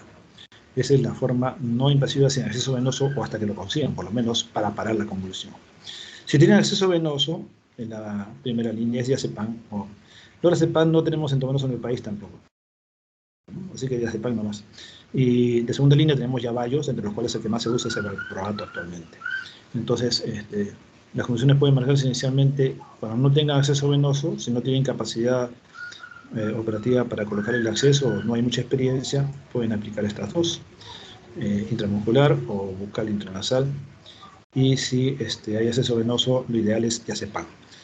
Y ya si no controlan, el valproato. Los detalles, pues obviamente no son el objetivo de esta presentación, pero más o menos pueden ver acá. Obviamos en los resultados que no tenemos, esta es la dosis que tenemos para benzodiazepina, la midazolam, perdón. En niños, se puede usar esto para pacientes, para ciertos pacientes, pero bueno, también esto simplifica un poco más si le ponen a los que pesan más de 40 kilos y los que pesan menos de 40 kilos. La única diferencia no es en la dosis, que es igualito, sino que en la dosis tope, ¿no? 10 miligramos y 5 miligramos para aquellos menos de 40 kilos. Y por ahí pueden manejarlo más fácilmente. Y el diazepam, ya están ustedes acá, lo hacen en adultos. En niños, acá está lo mismo, lo similar, se puede usar hasta 0,3 miligramos por kilo, en no venoso, con un máximo de 5 miligramos, ¿no? En los menores de 5 años y 10 en los mayores de 5 años. También se puede hacer rectal cuando haya, no tenemos en el país, así que lo pasamos rápidamente, sin mayor tema. Y droga de segunda línea para estado epiléptico, ahí tienen ustedes, para estado epiléptico, no para el mantenimiento, ¿no? Acá tienen ustedes la fenitoína, fenobarbital, que han sido los más conocidos. El ácido valproico también se utiliza últimamente. Todos ellos se pueden usar en vía endovenoso y a veces usamos el levetiracetam también. Todos tienen su velocidad de infusión, ya tenemos que hacerlo lentamente y no menos de 15 minutos en ningún caso. Muy bien, recordemos que el estado epiléptico tiene también, el doctor Tasker es un conocido intensivista pediátrico que se ha dedicado a este aspecto y bueno, nos plantea estos tiempos del estado epiléptico, y por eso decimos que la definición, si bien sigue siendo de 30 minutos, el tiempo de 5 minutos nos aplica a la parte clínica, cómo enfrentamos al niño sin tener que esperar todo esto, ¿no? Entonces, ¿por qué? Porque dice que el 80% de las convulsiones en la estadística terminan en menos de 5 minutos. O sea, las que llegan a emergencia convulsionando, en 5 minutos terminan con o sin tratamiento. Entonces, esto, ¿para qué? ¿Para qué esperar, no? El que va a seguir más allá de 5 minutos, alta probabilidad que no pare hasta los 30 minutos. O sea, ya llega a casi todos los que duran más de 5 minutos, que llegan a la emergencia convulsionando con más de 5 minutos, entonces ya mejor tratarlo como estado epiléptico, porque lo más probable es que sí llegue hasta acá, ¿no? Esa es la razón del cambio, ¿no? Y acá, por eso que se determina el inicio del tratamiento si el paciente sigue convulsionando a los 5 minutos, ¿no? Así que esto permite acá, porque claro, cuando uno ya llega a los 30 minutos, y no queremos que llegue a los 30 minutos por todo esto, ¿no? La cantidad de secuelas que aparecen, y bueno, y determina cuán agresivo tenemos que ser en el manejo de estos pacientes, no acá, sino acá, ¿no? O sea, que lo que quiero es evitar llegar a este nivel. Como decíamos, anticiparse a las secuelas, anticipar a las secuelas prolongadas a largo plazo sobre todo. Por último, un par de palabras respecto al trauma craneal, que ustedes van a tener una clase al respecto. Ustedes van a tener ciertas medidas de primera línea de emergencia, que es una decisión si se intuba, la cantidad de líquidos que le ponen, qué sé yo. Yo no voy a dedicarme a esto porque ya el tiempo nos aprieta y el doctor Serla creo que va a hacer una muy buena exposición al respecto, ¿no? Pero son consideraciones que se pueden tener ahí en la primera aspecto de retención de emergencia. ¿Cuánto de líquido le voy a poner? Porque puede estar chocados o puede haber edema cerebral, ¿no? Entonces la intubación para ver si se maneja la ventilación. Y ahí tengo que decir si le pongo barbitúricos, ¿no? O drogas antiepilépticas, en este caso que puede haber necesidad. Ya si pasa un poco más adelante, ya son medidas que no corresponden a ustedes, porque ya es medidas de uso más específicas. Ustedes acá manéjense con esta primera parte nomás, donde tienen que ver la posibilidad de manejo de vía aérea, manejo de líquidos, posición de la cabeza que siempre se recomienda que sea 30 grados para arriba, para que drene bien la vena. ¿Se usa o no esteroides? Una discusión. La mayoría piensa que no, pero se discute todavía. Y las drogas que acabamos de mencionar. Y por último, alguna vez me preguntó que uno este año si había alguna escala de Glasgow en niños, y por supuesto que la hay, por eso la traigo para precisar de que se ha modificado. O sea, el Glasgow es el Glasgow, fue de adultos, pero se ha modificado para niños porque tienen una buena aceptación, ¿no? Hay cambios, por supuesto, ahora, pero sí, no se mantienen los 3 ítems de apertura ocular, respuesta motora. Y como ustedes pueden ver, no hay mucha respuesta no hay mucha diferencia entre menores de un año y menores de un año, que son muy similares a los adultos. En la puntuación que se le da es lo mismo prácticamente, ¿no? La respuesta motora también es prácticamente la misma, y donde cambia, obviamente, es en la respuesta verbal, pues la respuesta verbal no va a ser igual a un niño que tiene 6 meses que un niño que tiene 5 años, ¿no? Entonces, acá la respuesta verbal va a cambiar de acuerdo a la edad. Ustedes pueden tener estas tablas para poder identificar cuál es la puntuación. Siempre la puntuación va a ser de 15 normal, de acuerdo a la suma de los 3. Estas son las posiciones de decorticación y descerebración. Arriba está la decorticación y descerebración, que son lesiones muy severas a nivel de supratentorial, donde posible enclavamiento del paciente o preinclavamiento, ¿no? Esto habla de intervención aguda de parte nuestra, clínica o quirúrgica a veces. Entonces, posición de hiperextensión de los miembros con los pies hacia adelante, en los dos casos, simbolito hiperextensión de los miembros inferiores con flexión y torsión de las manos en el paciente con decorticación y con extensión y rotación de las manos en el caso de descerebración. Bueno, entonces, y por último, tenemos alguna estación de cuando hay trauma abdominal. Si uno puede hacer esta especie de algoritmo que se ha planteado ya hace unos años, si el paciente tiene evidencia como hematoma, digamos, tiene un hematoma, entonces obviamente que de frente se va a la tomografía abdominal, ¿no? O cualquiera de estos signos, ¿no? Si vómitos, si la escala del agua ha bajado, qué sé yo, cualquiera de estos asuntos. Pero si no tienen ninguna de estas características, si no tiene evidencia de trauma abdominal que uno pueda evaluar, no hay dolor, no hay trauma torácico evidente, no se ve, no hay vómitos, si la escala del agua es normal, entonces puede irse a su casa, ¿no? Para saber a quiénes le tomamos tomografía o no, en quiénes invertimos tiempo y dinero. Entonces, la predictibilidad de estos signos todos juntos, es muy buena. Entonces, si uno tiene estos 7 signos y las 7 preguntas tienen una respuesta de no, pueden irse con seguridad a su casa. Si alguno de estas preguntas se responde con un sí, pues a tomografía, señores, no hay más remedio porque el riesgo puede ser alto. Muy bien, entonces esto es lo que quería plantearles en este punto. Y no sé si quieren hacer una pregunta. Acá son las 9:16 y pensaba hacer un break, pero ya ese break ya se fue. ¿Alguien quiere hacer una pregunta hasta acá?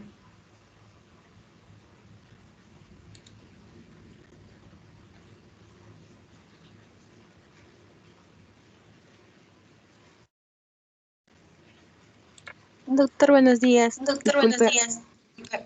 Adelante, te escucho. En un TEC con edema cerebral, el manejo de líquidos es especializado, consideraciones especiales que hay que tener. ¿El manejo de qué, perdón? De líquidos, en un TEC con edema cerebral. Pero claro. Sí, hay dos cosas. Ponte en el escenario de un traumatismo cráneoencefálico o politraumatismo incluso, con trauma encefálico también, que no es infrecuente, y que dentro del politraumatismo el trauma cráneoencefálico sea el predominante, el más severo, el que marca la pauta clínica, o que venga con un trauma craneal solo. En general, el trauma craneal debe asociarse a lo que es una inflamación del cerebro, se transmite, a menos que sea pues, un trauma leve, ¿no? Pues en un trauma moderado severo, sí hablamos de un edema cerebral siempre. Y cuando hay un edema cerebral, entonces estamos hablando de que la posibilidad de un exceso de líquidos puede generar de que haya por la ley de Starling, que haya más transfusión de líquidos claros, ¿no? Líquidos claros hacia la neurona, hacia el intersticio primero del cerebro y después a la neurona. Entonces, cuando uno tiene este trauma craneal y siempre piensa en que debe haber edema cerebral, entonces yo no puedo darle líquidos así libremente, sin pensar de que puedo empeorar el edema cerebral, puedo empeorar la hipertensión intracraneal y puedo agravar la posibilidad de un enclavamiento de ese niño, de ese paciente. Así que sí hay que pensarlo. Ahora bien, por otro lado, con frecuencia el politraumatizado, con frecuencia el tequiado también puede tener pérdidas y el paciente puede haber llegado chocado. Entonces, una de las situaciones más difíciles para el emergencista, el intensivista, es encontrar a un paciente que tiene esta posibilidad, y no solamente en trauma, sino cualquier posibilidad de edema cerebral, por ejemplo en trauma, y que además esté chocado. Porque tengo por un lado la necesidad de darle líquido y por otro lado de no darle mucho líquido porque puede empeorar el edema cerebral. Así que en estos casos, cuando existe un estado de shock definido, por supuesto se prefiere la perfusión, hay que perfundirlo. Entonces se le da los bolos y se va observando. Ahora, felizmente, como acabamos de mencionar, la política no es dar bolos y dar mucho líquido inicialmente y después se va disminuyendo la velocidad. No, se restaura inmediatamente la volemia y eso se evalúa de forma clínica. Y una vez que se restaura la volemia, se le da líquido de mantenimiento, que va a depender ya de cómo vaya el paciente. Y recuerden ustedes, yo puedo calcular para un paciente 1000 centímetros cúbicos de mantenimiento ahorita, que son las 9:20 de la mañana, y le doy esa cantidad, le programo para sus 24 horas siguientes. Pero si en el camino estoy viendo que su balance cambia, le puedo bajar y le puedo subir, o veo que la hipertensión arterial ha subido por los signos neurológicos que tiene el niño, entonces también le voy a restringir, siempre y cuando el mecanismo, la hemodinámica esté controlada. Entonces, en general, se restringe líquidos. Si hay una situación de hipovolemia que lleva al shock, se prioriza la parte hemodinámica solamente transitoriamente mientras se restaura. Y después se vuelve otra vez a priorizar el edema cerebral o la restricción hídrica. Espero que haya respondido a tu pregunta. Sí, doctor, muchas gracias. Bueno, si no, vamos a hacer una pregunta más. Con interrumpir, pasemos a este segundo tema, ¿no? Y quizás acá vamos a hacer un poco más cortos. Bueno, la verdad que no es tan corta la exposición, pero vamos a ser más cortos obligados por el tiempo. Y vamos a presentar los casos que son los más conocidos, ¿no?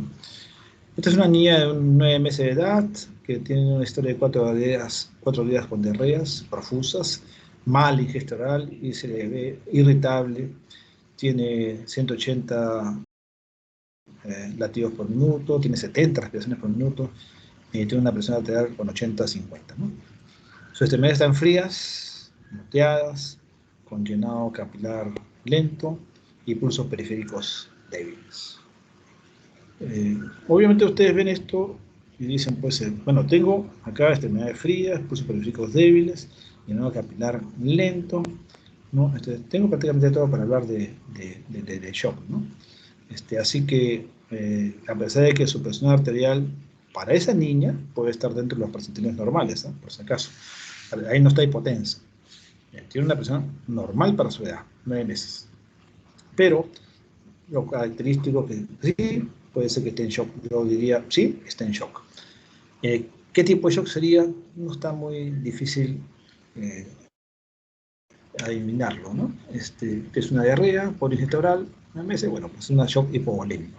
Esta es una característica de un paciente con shock hipovolémico en el cual hay una pérdida notable, hay un estado de shock y además hay una interesante respuesta compensadora del organismo con vasoconstricción y por eso se mantiene fría y moteada la piel y una presión arterial normal, dentro de normal. Pero a costa de todo esto, ¿no? Y sí tiene una polinemia importante también. Ese es un caso. Del otro caso puede ser un adolescente con historia de un día de cefalea general y fiebre. Nos notan al examen clínico confuso, es un caso más típico, casi 40 grados de temperatura, tiene 120 por minuto, la presión arterial tiene 85,28. La piel se nota pletórica, hay extremidades calientes, pulsos saltones y llenado capilar rápido.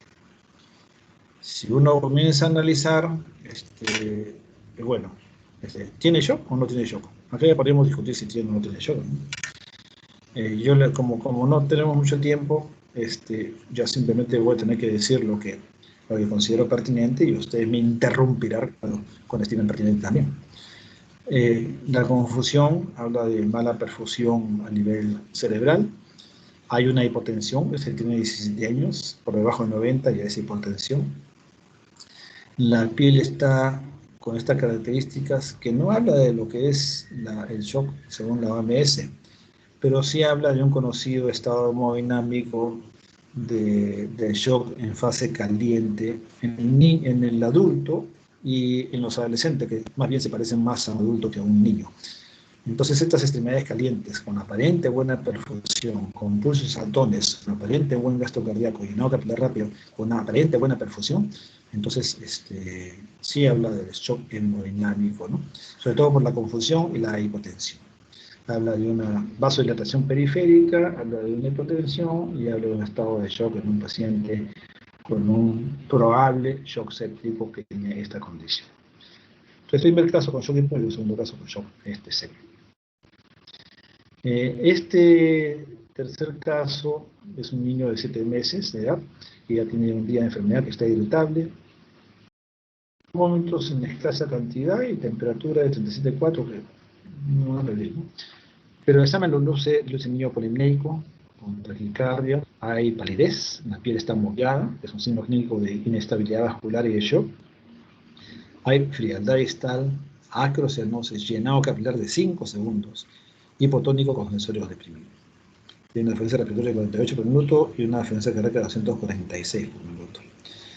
Claro, este es un caso un poquito más difícil, pero digamos que yo lo que puedo decir que es un shock, porque tiene las características, ¿no? Llenado capilar muy lento, hay compromiso del sensor, compromiso de mala perfusión, hay piel fría, piel moteada, cianosis distal, ¿no?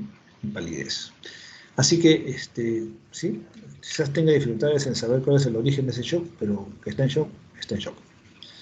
Bueno, solo 3 casos. La importancia del shock es que hay que identificarlo rápidamente porque mientras más tarde se identifique, más tarde se trata apropiadamente y más frecuentemente hay secuelas y también mortalidad, ¿no?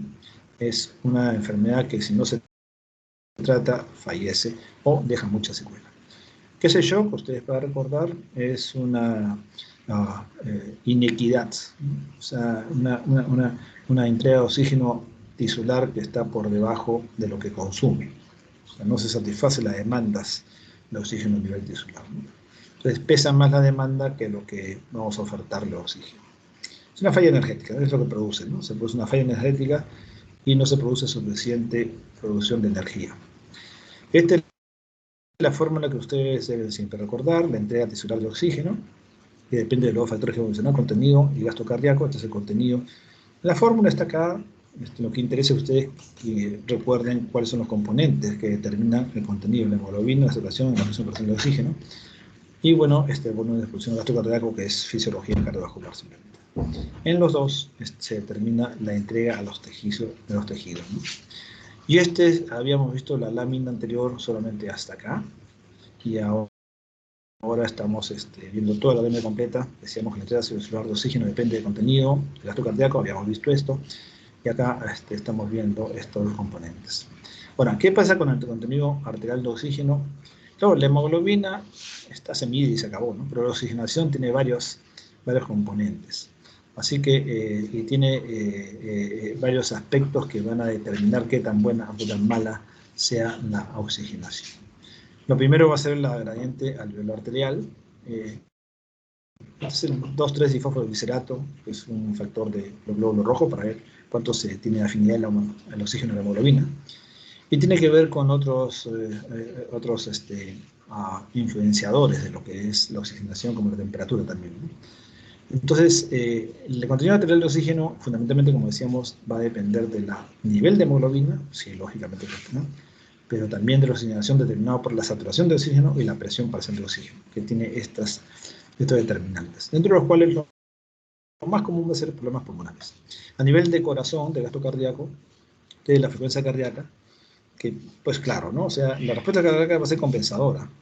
Pero cuando ustedes tienen un paciente que tiene, digamos, un shock hipovolémico, lo que se ha disminuido, lo que está alterado acá, es el volumen de expulsión. O sea, el shock hipovolémico se produce porque no hay volemia. No va a haber volemia, entonces el volumen de expulsión va a disminuir. El corazón puede estar muy bien. Entonces, como forma compensatoria, para mantener un gasto cardíaco, la única forma que tiene el organismo es aumentar la frecuencia cardíaca. Entonces, en un choque hipovolémico, la respuesta compensadora de taquicardia es altamente deseada y es la indicadora más notable de lo que es cómo va su estado cardiovascular, por ejemplo. Por eso la taquicardia es un signo muy importante para poder ver cómo está reaccionando el cuerpo frente a este hipovolemia. Entonces, por supuesto que el volumen de expulsión va a depender no solamente de la volemia, a juzgar por esto, sino también de cómo se comporta el corazón, ¿no? Entonces, depende si hay una buena contractilidad o no, afectado por varios factores. No es para ver todo, pero sí para que comprendan ustedes que la entrega de oxígeno es compleja dependiendo de estos dos factores fundamentales. Y puede estar afectado fundamentalmente uno, fundamentalmente el otro, o los dos. Pero generalmente es por un lado más que por los dos juntos, ¿no? La frecuencia cardíaca en el pediatría es mucho más importante que para el adulto, ¿no? O sea, hay que también mantenerlo en cuenta porque, a diferencia del adulto, el adulto puede mejorar su contractilidad cardíaca, ¿no? O sea, esto de acá, por ejemplo, el corazón, el miocardio del adulto puede compensarlo mejor. El miocardio del niño no, porque tiene unas fibras miocárdicas diferentes. Son más débiles y no tienen tanta eficacia como el adulto para contraerse apropiadamente por el AMP, ¿no?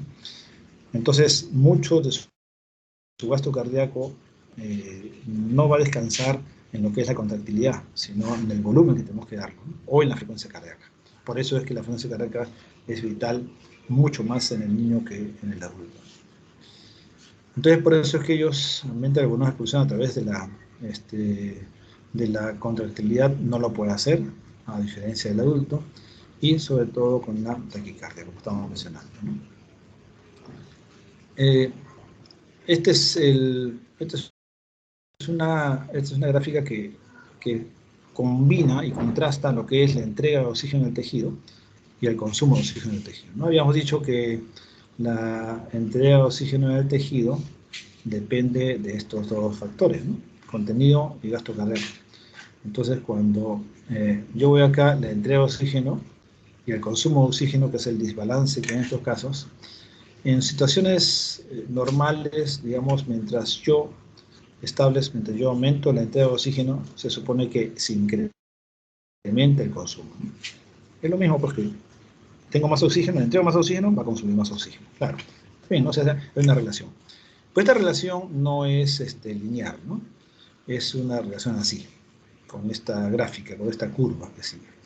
Entonces hay una curva que está por arriba de cierto nivel, es recta, lo que me quiere decir que el consumo de oxígeno tiene un tope. Yo no puedo consumir más oxígeno del que necesito, la célula se satura. Entonces yo le puedo aumentar el oxígeno y no cambiar absolutamente nada del consumo. O al revés, y acá lo vamos a ver al revés, que la entrega de oxígeno puede disminuir y no afectarse el consumo de oxígeno hasta cierto nivel. Entonces, claro que hay unos cambios fisiológicos que se van produciendo, que está acá, restricción de flujos, reclutamiento de capilares, pero que no va a afectar el consumo de oxígeno hasta que la entrega de oxígeno llegue a lo que se llama nivel crítico, y ahí sí comienza a haber metabolismo anaeróbico y todas las desenlaces negativos que hay a nivel celular incluso, ¿no? Entonces, cuando uno tiene un estado de shock, el estado de shock comienza por acá, pero los cambios fisiológicos que compensan este asunto de la mala entrega de oxígeno hacen que no se afecte el consumo y la clínica pueda no ser evidente. Sin embargo, si esto no se reconoce y se trata, sucede lo que ya sabemos, ¿no? Así que siempre recordar de que estos mecanismos compensatorios que tenemos son los que hacen que el niño se mantenga más o menos dentro de lo que es un estándar fisiológico aceptable, pero que eventualmente puede llegar a lo que se llama la descompensación del choque y al estado de irreversibilidad del mismo, que es el estado ya final, que no se diagnostica, sino cuando ya se ha producido. Entonces, recuerden ustedes, el shock compensado, clínicamente lo reconocemos porque la presión arterial se mantiene normal, a pesar de que la microcirculación está afectada, es decir, que hay algunas áreas del organismo que no están bien perfundidas. Pero en general, la presión arterial, cuando uno le toma determinada área, le toma a todo el organismo. Así que ahí ustedes pueden tener una presión arterial en promedio normal, pero que de pronto no está perfundiendo bien al cerebro, no está perfundiendo bien al riñón, no está perfundiendo bien al intestino. Son áreas que se afectan. Entonces, la característica del shock compensado es que la presión arterial está normal, igual que el gasto cardíaco, pero con afectación de algunos tejidos o órganos. Esos son los tipos de shock más comunes que conocemos. Fuera de lo obstructivo, que son de tratamientos absolutamente diferentes, que tienen que ver con una intervención, ya sea para neumotoras de drenar o tratamiento pericárdico también drenar, los demás son los que se van a ver con más frecuencia, ¿no? Acá lo importante de cortar el obstructivo es que hay que diferenciarlo, hay que identificarlo, porque ustedes acá le van a poner líquidos y drogas, inotropos, que no sirven para nada en este caso. Entonces, cuando ustedes tengan un estado de shock, piensen primero si es o no obstructivo y si tienen que hacer una radiografía o una ecografía para determinar si hay un taponamiento pericárdico o si hay un neumotórax. Y si no, pues dedicarse a los otros tres, que son los más comunes, que son el hipovolémico, cardiogénico y distributivo, ¿no? En niños tenemos con mucha más frecuencia el hipovolémico y el distributivo, sobre todo en la parte séptica, que es uno de los más comunes. El cardiogénico también lo vemos en pacientes que tienen en pediatría con miocarditis o que tienen cardiopatías congénitas, ¿no? Son los más comunes. A diferencia del adulto que tiene otras patologías que son de coronariopatía, ¿no? No, en los niños no es así. La característica del estado de shock en niños hace que estas clínicas, las clínicas de los pacientes pediátricos con shock, vean alguna diferencia. Ustedes podrían hacer un corte entre los niños que tienen menos de 3 años y los que tienen más de 3 años. Y se percatan acá ustedes de los signos que hay, ¿no? Clínicamente.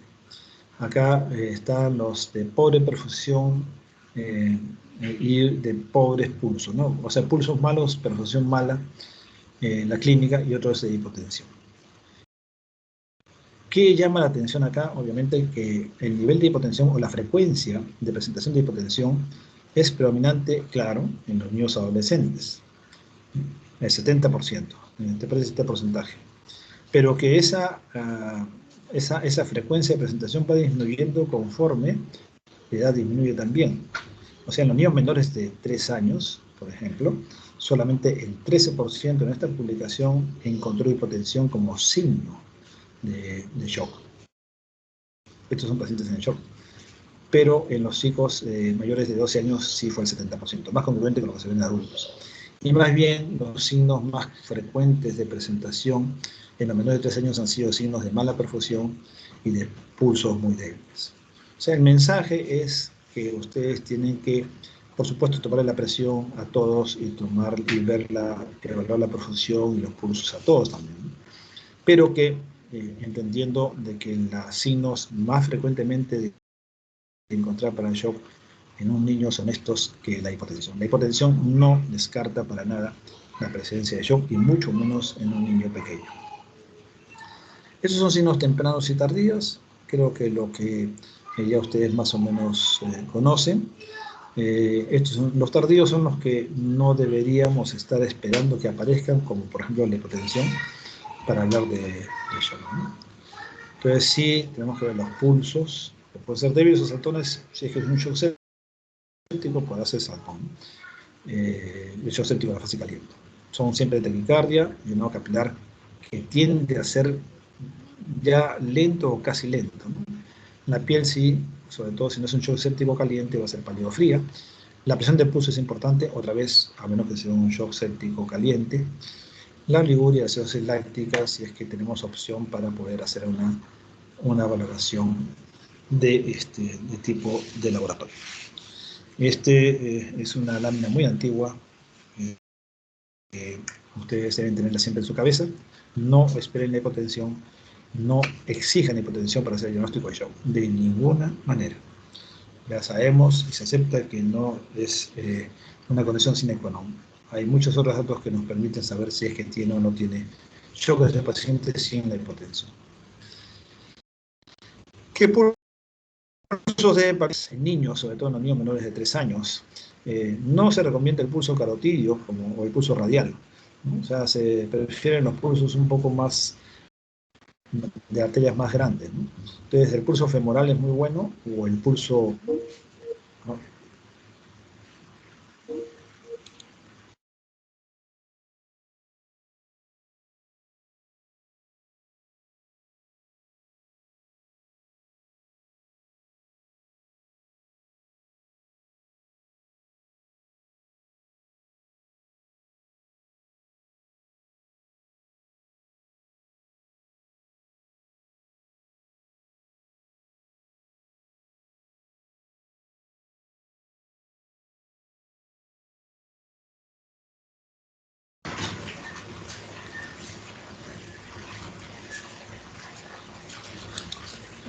Sí, me eliminaron de la reunión, pero bueno, continuaremos.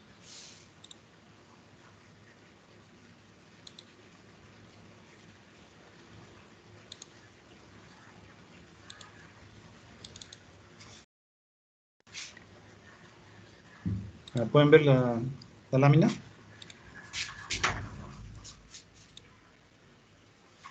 Sí se puede ver, doctor.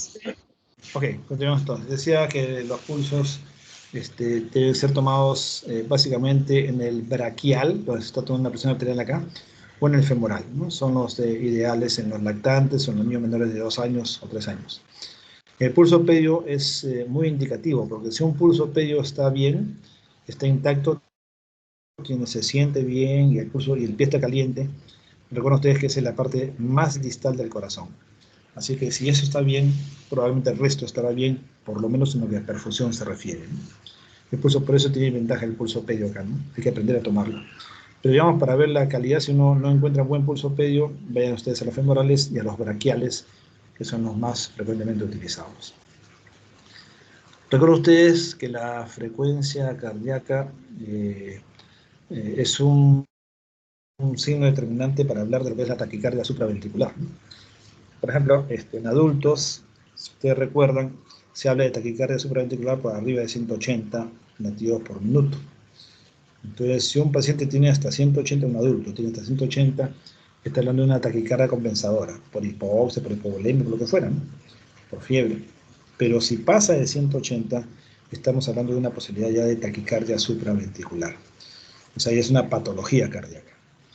Este es lo que sucede en los niños mayores y en los adultos, ¿no? 180 es digamos, el punto de corte, ¿no? Para hablar de lo que es taquicardia sinusal, de taquicardia supraventricular. Mientras que en el infante, en el niño menor de 1 año, el punto de corte no es 180, sino viene a ser 220. 240 según algunos, ¿no? O sea, sí puede ir por acá, 120 o 240. Entonces, yo puedo hablar de taquicardia sinusal hasta esta cifra, pero por arriba de ella, ya hablo de taquicardia supraventricular. Entonces, si yo recuerdo este caso que ustedes vieron, el tercer caso, que era probablemente el menos fácil de identificar, un niño de 7 meses, un día de enfermedad irritable, vómitos, casi no fiebre, pequeña cantidad, y que había signo de shock, el dato que orientaba a la posibilidad diagnóstica era pues la taquicardia. Entonces, casos como este también se pueden ver con frecuencia, y a veces uno no lo diagnostica apropiadamente y le pone mucho líquido en un paciente que no requiere tanto líquido, sino más bien requiere corrección de su frecuencia cardíaca, porque esa frecuencia cardíaca acelerada sí produce insuficiencia cardíaca. Entonces, la taquicardia excesiva produce bajo llenado ventricular y eso produce insuficiencia cardíaca. El llenado capilar, les hace mejor que lo vean con videos, a ver, con sus sobre práctica cómo pueden evaluar el llenado capilar. Es una fotografía muy mala. Se puede ver, generalmente lo vemos en el lecho bronquial, pero también puede verse en el tórax, en la frente, en la glabela, entre las cejas, y también en los niños muy pequeños donde todavía no caminan, en la planta del pie, ¿no? A nivel de acá o a nivel del talón. O sea, esto para poderlo observar. ¿Qué vamos a ver en el choque hipovolémico? Recuerden ustedes, el signo de pliegue es muy común y todo lo demás que es consecuencia de lo que es la mala perfusión. Es muy frecuente en ese tipo de casos. Otro aspecto que vemos y que sí es notable según la OMS es el noftalmos. Cuando hay esto, ya la pérdida de líquido ha sido muy significativo porque significa que se ha perdido todo este contexto del globo ocular que sostiene el globo ocular y hay una deshidratación de esa zona también. Por supuesto que también se ve una pérdida de oftalmos en los pacientes desnutridos, donde hay dificultades para diferenciarlo, ¿no? Pero eso es por pérdida de grasa. Y tiene que haber asociación con otros signos de nutrición también. En el caso del oftalmos, por malnutrición. Pero si no hay otros signos de nutrición, entonces el oftalmos es un indicador de una severa deshidratación también, ¿no? Y bueno, y todo lo que además ya sabemos, pulsos débiles, signo capilar, mucosas secas y el signo del pliegue, ¿no? El signo del shock séptico tradicionalmente se ha presentado como esto, ¿no? O sea, el shock séptico caliente y el shock séptico frío. Hablando de una presentación inicial en los adultos, predominantemente el shock séptico caliente, ¿no? Pero en niños no es así, ¿no? O sea, en niños es más bien al revés. La forma más frecuente de presentación del shock séptico es el shock séptico frío, ¿no? Es un gasto cardíaco bajo. Y acá también nos diferenciamos del adulto, en lo cual la forma más frecuente de presentación, por lo menos inicial, es el shock caliente.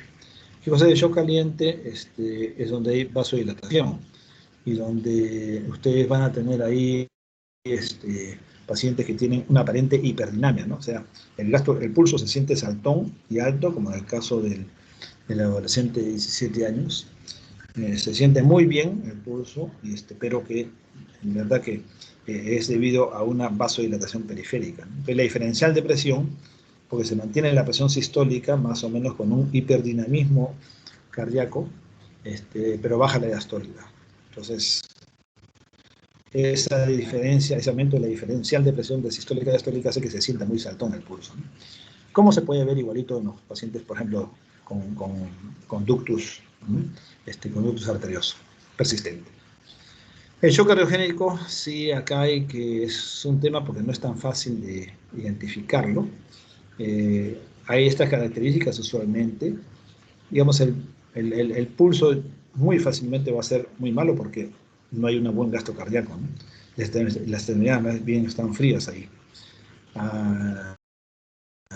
Así que, digamos, hacia donde una punta más acá es que hay que juntar todos los datos y observar a ver cómo puedo identificar a aquel paciente que tiene un shock cardiogénico, a diferencia del shock hipovolémico o del shock séptico, ¿no? En donde sí puede haber otro tipo de enfoque diferente. Me recuerdo a ustedes que el shock cardiogénico, los mecanismos compensadores son más bien un poco contraproducentes, porque si yo aumento la vasoconstricción, voy a aumentar la postcarga del ventrículo izquierdo. O sea, voy a darle más trabajo en el ventrículo izquierdo a un miocardio que ya está medio funcionando mal, ¿no? Entonces, por eso es que el periodo de compensación en el shock cardiogénico es muy corto o casi inexistente. En los otros da un tiempo que se mantenga, ¿no?, cierto nivel de normalidad, en los cardíacos no, porque cualquier intento de compensación como la vasoconstricción va a dar lugar a una más rápida descompensación del miocardio comprometido. Estos son los signos que vemos en el shock cardiogénico. Con frecuencia uno puede encontrar galopes, hay crepitantes pulmonares, por edema pulmonar, la ingurgitación yugular, que es bien conocida, y hepatomegalia. Son datos muy notables, ¿no? Aquí hemos hablado del compensado y descompensado. La diferencia está simplemente entre compensado y descompensado en la presión arterial, ¿no? Pero que la mala perfusión está en todos. Sin embargo, compensado, la presión arterial todavía se mantiene. En el shock descompensado ya comienza a haber también daños de órganos. El daño de órganos puede no ser tan notable acá todavía porque se está compensando, pero obviamente si uno no lo percibe y no lo maneja y no lo trata, no revierte el problema, sí puede dar lugar a un daño posterior, ¿no?, o a una descompensación, y aparece lo que ya vemos finalmente como daño generalizado. Acá el reto es el reconocimiento de shock compensado, porque la presión, como decimos, está normal, muchas veces engaña. Entonces, en cuanto a lo que es los signos tempranos del estado de shock, con shock compensado, vamos a tener estos dos fundamentalmente. Va a haber frecuencia cardíaca siempre alta, siempre es un dato constante, y una mala perfusión tisular que ustedes la van a evidenciar, sea por el sensorio, sea por las extremidades frías, o sea porque tiene unos pulsos débiles y unos pulsos y una extremidad fría, ¿no? Los signos tardíos pues son mucho más notables ya, ¿no? Mucho más notables y no. Esto ya es muy sencillo, ¿no? Ya está muy alterado el estado mental, hay hipotensión y los pulsos centrales, ya no los periféricos, sino los centrales, o sea, el femoral, el braquial, incluso el carotido en los niños grandes, ¿no? Va a estar alterado. Manejo, ya saben ustedes el ABC, no voy a repetir esto. Ustedes pueden tener un paciente con esta característica, con un pulmón completamente tapado, cerrado por edema, que hay que buscar la causa y producirse en un estado de shock. En el exceso endovenoso siempre se recomienda tener 2 a nivel periférico. Y bueno, si no es 2, obviamente 1 habrá que trabajarlo, pero son 2, uno para tomar las muestras de sangre que sean necesarias y otro para solamente dedicarse a transfundir líquidos hasta recuperarlo del estado de shock, que son los bolos, ¿no? La vía intraósea es muy útil cuando no se puede. Ustedes tendrían que aprender. Yo me he olvidado de hacer la práctica con mis alumnos porque hay un video que es de unos minutos y que pueden ayudarles a conocer cómo hacer el acceso intraóseo.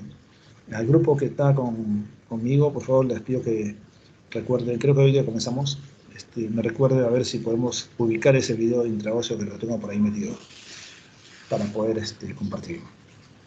Bueno, eso en caso que no puedan acceder a la vía periférica por falta de personal equipado, porque el paciente está colapsado por el shock, el vía intraósea permite hacer todo, ¿no? Los bolos, los líquidos, hasta medicamentos, pero por unas horas nomás, hasta que ya tenga que ser cambiado a una vía periférica. Esas son las recomendaciones en cuanto al acceso endovenoso. Esta es la vía intraósea. Generalmente en los niños pequeños, menores de 3 años, 4 años, 5 años, se recomienda la tibia, el tercio superior de la tibia, ¿no?, en la forma interior, en la fase medial del tercio superior de la tibia. Esta es la forma como se coloca con esta agujita y se conectan los líquidos y todo, ¿no? Es bastante sencillo. Bueno, el tratamiento clásico del shock ha sido una cantidad de volumen extraordinaria, lo cual ha sido ya cuestionado, como en algunos casos ya ustedes deben haber discutido. Y lo clásico ha sido esto, ¿no? Los bolos de 20 centímetros cúbicos rápidos, en una hora se recomendaba llegar a veces hasta 200 si el paciente lo requería, aunque la mayoría solamente manejaba de 40 a 60 por kilo en una hora, ¿no? Entonces, estas eran las recomendaciones clásicas que en algunos casos se mantiene, pero en otros casos ha sido ya cuestionada. Siempre cuando uno pone un bolo, lo que debe hacer es evaluar de inmediato si ese bolo funcionó o no funcionó. ¿Para qué? ¿Por qué queremos hacer esta evaluación inmediata? Porque lo que queremos ver es si el paciente se encuentra en este escenario o en este escenario. Es decir, ¿cuál es este escenario? Este es el escenario ideal, en donde yo digo, le pongo más precarga, o sea, más líquido, le aumento más líquido al paciente, le pongo el bolo, y el volumen de expulsión va a aumentar, ¿no? O sea, con una cantidad de líquidos X se incrementa notablemente el volumen de expulsión. Es lo que se llama el escenario de una dependencia de la precarga. A mayor precarga, mayor volumen de expulsión. ¿Sí? Hay una relación. Pero también puede suceder que el paciente esté en este escenario, en el cual yo por más que le dé bolos, lo que voy a lograr en volumen de expulsión es muy poco, casi nada, y más lo puedo exponer a una edema o sobrecarga hídrica. Esta es la zona de independencia de la precarga, ¿no? Entonces le pongo líquidos, pero no hay una mejoría en el volumen de expulsión, que es lo que finalmente quisiera tener en estos pacientes. Entonces por eso es que yo debo ver de inmediato toda lo que hago, esta revisión inmediata del bolo, es para ver si estoy acá, y lo veo con las metas clínicas que son estas 5, ¿no? O sea, mejora el sensorio, mejora los pulsos, mejora la temperatura, si la han tomado antes, si no, no hay cómo. Llenado capilar, mejora, y si comienza a orinar, ¿no? Yo diría que acá lo que más utilizamos son el sensorio, obviamente, los pulsos, que mejoran, así como las extremidades frías, que pasan a ser tibias, y por eso la temperatura, y llenado capilar, porque la orina tendría que tener una sonda urinaria que es un poco más adelante todavía. Entonces, yo busco esto apenas termino el bolo. Yo no espero una hora para ver el respuesta del sensorio, ni de la temperatura, ni de la extremidades, ni de los pulsos, ¿no? No, mi llenado capilar, eso se ve de inmediato, o sea, 2, 3, 4 minutos después de haber terminado el bolo, o aún terminando el bolo. Así que puede ser muy útil conocer esto, ¿no? Para poder saber si el bolo fue eficaz o no eficaz, y saber si está en la parte de la curva de dependencia de la precarga o ya no. O pasar al otro lado, donde le doy esto y no mejora nada, y caramba, ¿y para qué le sigo poniendo? Y esto hay que ver porque puede ser que haya una sobrecarga hídrica, ¿no? Si crece el hígado, si aparecen crepitantes pulmonares que no había, si aparece polimnia o ritmo de galope, en todo esto yo lo que estoy viendo es una posible sobrecarga hídrica que el corazón ya no puede manejar, y se manifiesta por todo esto, ¿no? O por algunas cosas de acá. Si aparece algo de esto que no había, significa que la sobrecarga debe suspenderse los bolos en inmediato. Esto lo vamos a dejar para la parte de sepsis, porque ya está ahí incluido. Y vamos a verlo por acá, por otro lado. Esta es una imagen característica, pues, de una cardiomegalia notable, ¿no? Porque cuando uno tiene un paciente que está en shock y tiene una imagen como esta, ya pues ni se les ocurre estar emitiendo bolos y bolos. Si está hipotenso, está chocado, le ponen un bolo de 10 por kilo, no 20 nunca, de 5 a 10 por kilo incluso. Yo diría que con esta imagen yo diría 5 por kilo nada más, pero tengo que ver de qué se trata. O sea, si es una pericarditis, tengo que drenarlo, y si es una insuficiencia cardíaca notable, pues tengo que ver cómo le doy su soporte inotrópico, ¿no? Para poder mejorar la función cardíaca, que es la causa del shock en este caso. Entonces no se trata de darle líquidos en esta situación, hablamos de problemas cardíacos, ¿no? Recuerden ustedes que los bolos siempre son más pequeños, como les decía hace un momento, 5 o máximo 10 por kilo. Y estos pacientes usualmente tienen tendencia a hacer hipervolemia más que hipovolemia, ¿no? En los líquidos que van a utilizar para shock, creo que ya la mayoría de ustedes estoy viendo que ya entiende que deben ser soluciones isotónicas, ¿no? Independientemente de cuál fuera. Entre cristaloides y coloides, prefiero los cristaloides hasta ahora porque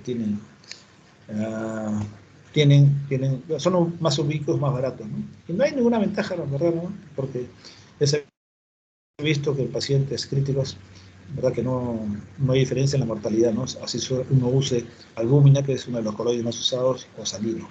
Entonces no hay diferencia en la mortalidad y la salino es mucho más barato, más ubicuo, más fácil. Bueno, no, hay que preferir lo más barato, ¿no? Bueno, esto también lo vamos a dejar para la parte del shock séptico, y otra vez las metas que debo lograr una vez que le pongo la reanimación en el paciente en shock. Es lo mismo que acabo de mencionar: extremidades, pulso, llenado capilar y el estado mental. La presión arterial, si estaba baja, se recupera, y si no, pues igual no debe bajar, ¿no? En el shock séptico también lo vamos a dejar para después, y creo que hasta acá lo vamos a dejar porque ya son casi las 10, si no me equivoco. Sí, son 9:57. Sí, lo vamos a dejar acá para no cargar a los profesores que están ya esperando seguramente. Bueno, entonces más bien estos 3 minutos que nos quedan para cualquier pregunta, cualquier comentario que quieran hacer.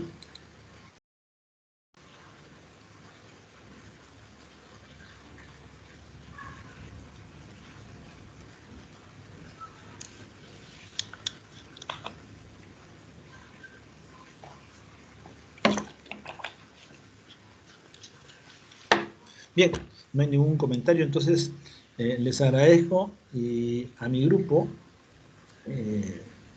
nos vemos. Me uniré pues a las 10:05, déjenme unos minutitos ahí para tomar aire. 10:05, a más tarde 10:10 estamos reuniéndonos. De acuerdo, señores, muchas gracias entonces, gracias a ustedes, ya nos estamos viendo. Mañana siguen las clases. Coordinen las horas con cada profesor, porque a veces quieren cambiar las horas de exposición, ¿no? Por mi lado, yo siempre voy a preferir esta hora, de 8 a 10, pero no sé si los demás van a tener la misma facilidad. Muchas gracias entonces, y ya nos vemos con el grupo de prácticas más adelante. Hasta luego.